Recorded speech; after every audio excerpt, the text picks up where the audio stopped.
It's critically important for you to understand how calculus works to know these derivative rules and be able to apply them. I wouldn't feel comfortable teaching a calculus class without you learning these.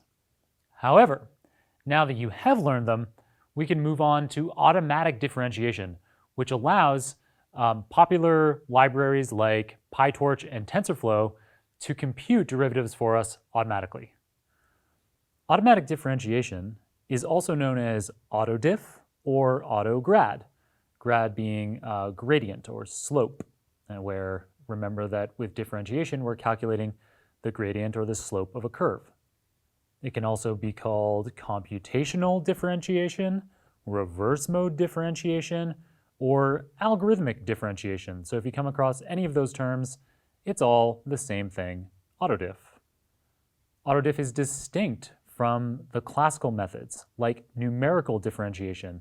So we did this earlier with the delta method, and this would introduce rounding errors if we tried to do this computationally. It's also distinct from symbolic differentiation, which is like the algebraic rules that we've been learning most recently in these calculus live lessons. That kind of algebraic symbolic approach is computationally inefficient.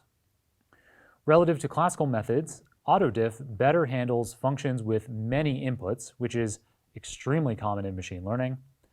It also better handles higher order derivatives, so especially as soon as we go beyond, say, a second order derivative, having autodiff in our back pocket makes life a lot easier.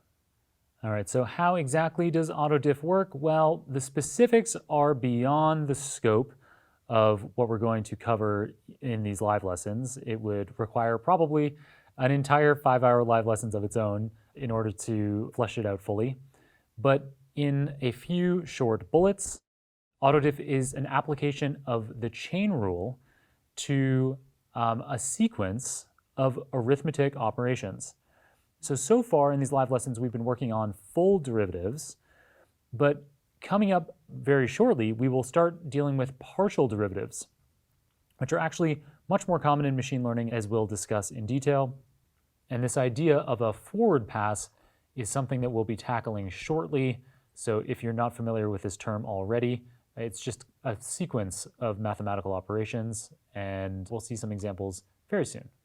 Whereas the chain rule calculated by hand, as we've been doing so far in these live lessons, typically begins at the most nested function, the innermost function. Autodiff actually proceeds the opposite way, from the outermost function inward.